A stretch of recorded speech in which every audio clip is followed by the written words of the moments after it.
Es krim. Manis, lembut, dingin, dan selalu bikin kita bahagia.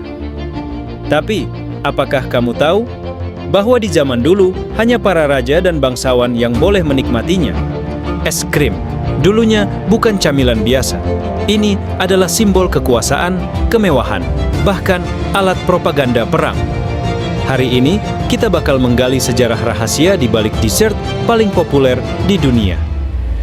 Kita akan menjawab pertanyaan, siapakah penemu es krim?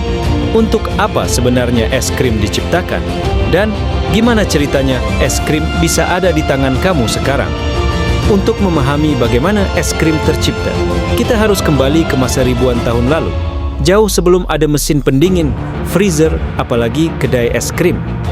Sekitar 500 tahun sebelum Masehi, di Kekaisaran Persia, masyarakat kelas atas mencampurkan salju dari pegunungan dengan sirup buah seperti delima atau anggur.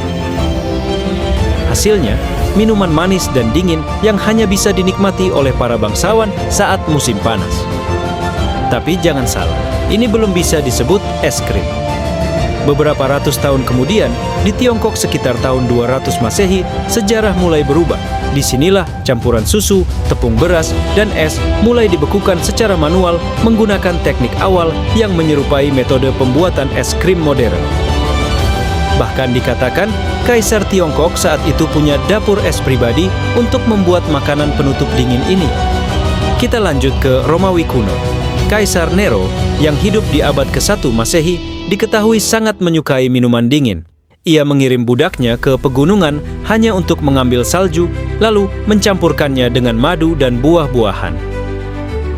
Tapi tetap, belum ada yang menambahkan susu dan krim ke dalam resep ini.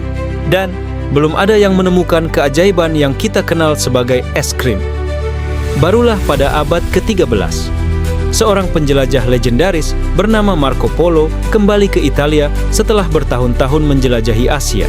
Ia membawa banyak resep dari Tiongkok, termasuk teknik pembekuan susu dan gula.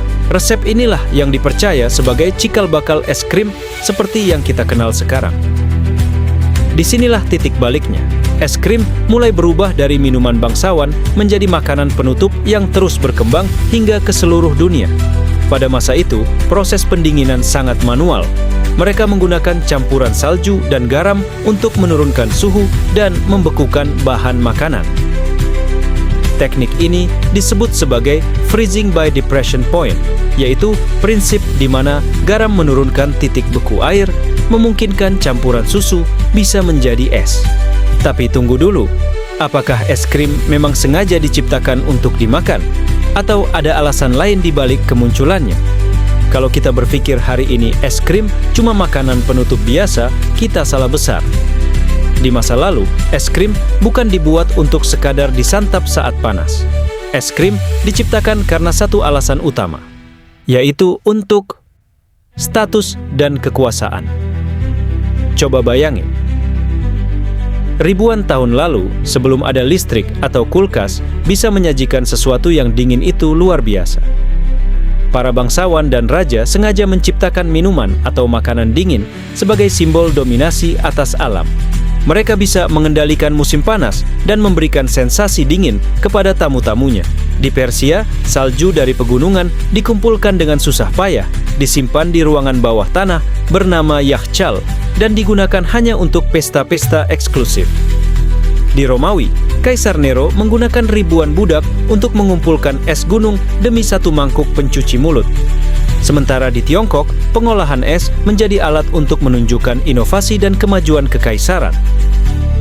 Jadi, awalnya es krim bukan untuk semua orang. Itu adalah alat politik, simbol kemewahan, bahkan bentuk pamer kekuasaan. Lalu, seiring waktu, alasan pembuatannya pun berubah.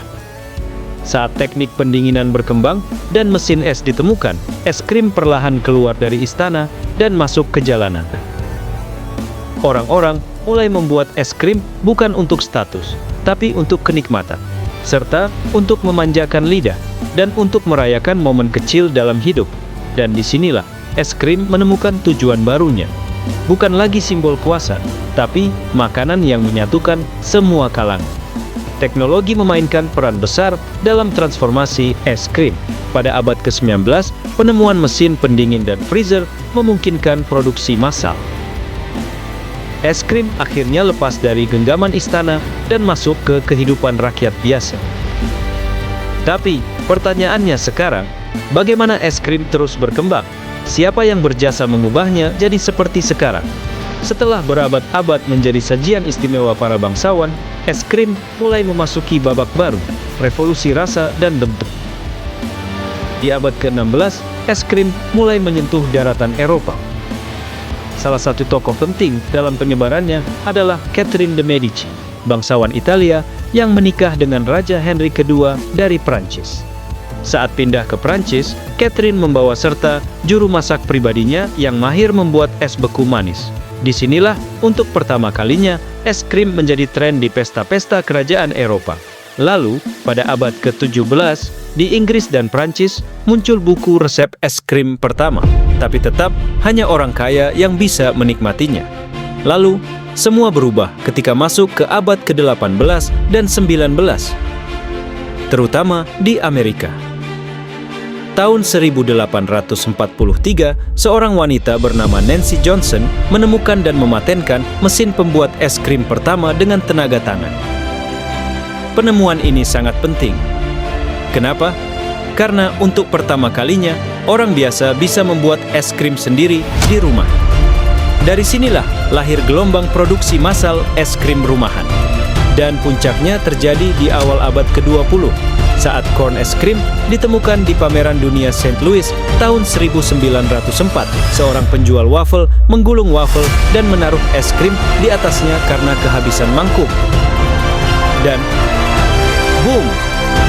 Corn lahir secara tak sengaja. Sejak itu, es krim benar-benar meledak di mana-mana, dari toko-toko kecil, gerobak dorong, hingga pabrik besar. Kini es krim benar-benar bukan lagi milik istana, tetapi es krim kini menjadi milik semua orang. Penemuan mesin pendingin dan industrialisasi memungkinkan es krim dibuat dalam jumlah besar dan dijual murah. Ini membuat es krim akhirnya masuk ke kelas pekerja, ke toko-toko, bahkan jadi bagian dari budaya pop modern. Nah, es krim yang kita kenal sekarang punya ribuan rasa, bentuk, dan inovasi unik dari seluruh dunia. Tetapi, gimana sih perkembangan es krim dari waktu ke waktu? Dan bagaimana teknologi serta budaya menciptakan tren baru dalam dunia es krim? Hari ini, es krim bukan sekadar makanan penutup. Es krim sudah jadi bagian dari budaya global, tren kuliner, bahkan konten viral. Teknologi dan kreativitas telah membawa es krim ke level yang tidak pernah dibayangkan sebelumnya. Misalnya, pernah dengar es krim nitrogen cair? Saat bahan cair dituangkan ke dalam nitrogen bersuhu minus 196 derajat Celcius, dalam hitungan detik berubah jadi es krim lembut sambil mengeluarkan asap dramatis. Atau es krim dengan warna hitam, arang aktif, rasa wasabi, bahkan es krim berbentuk mawar yang disusun tangan. Dan tentu saja, TikTok. Platform ini mengubah es krim jadi tontonan, mulai dari teknik roll ice cream yang digulung di atas pelat dingin hingga tren unik seperti es krim viral Korea yang meleleh mundur ke dalam cone-nya. Bahkan sekarang ada printer 3 dimensi es krim. Serius.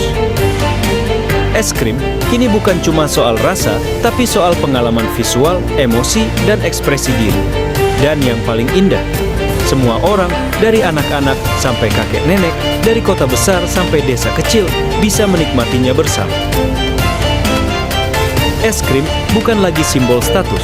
Es krim adalah simbol kebahagiaan universal. Nah, sekarang kita sudah menelusuri perjalanan panjang tentang sejarah asal-usul kenapa es krim diciptakan dan untuk apa es krim itu diciptakan. Dari salju di pegunungan Persia, ke dapur kerajaan, hingga ke tangan kamu hari ini. Dulu, hanya bangsawan yang bisa menikmatinya. Sekarang, 1 sendok es krim bisa dinikmati siapa saja, di mana saja, kapan saja. Dan yang jelas, cerita es krim belum berakhir. Dunia terus menciptakan rasa baru, bentuk baru, dan tren baru. Karena es krim akan selalu punya satu tujuan yang sama, yaitu membuat kita tersenyum. Jadi, sekarang kamu tahu, es krim itu lebih dari sekadar makanan penutup. Dari simbol kekuasaan hingga jadi teman setia saat patah hati, dari sajian para raja sampai camilan sambil scroll TikTok. Es krim punya sejarah, punya makna, dan punya tempat spesial di hati banyak orang, termasuk kamu kan? Kalau kamu suka video ini, jangan lupa kasih like-nya ya, dan tulis di komentar, rasa es krim favorit kamu apa? Dan jangan lupa subscribe channel ini ya, biar kamu nggak ketinggalan cerita-cerita seru lainnya. Karena setiap makanan punya sejarah. Sampai ketemu di video selanjutnya, dan jangan lupa, hidup itu kayak es krim. Nikmatilah selagi dingin.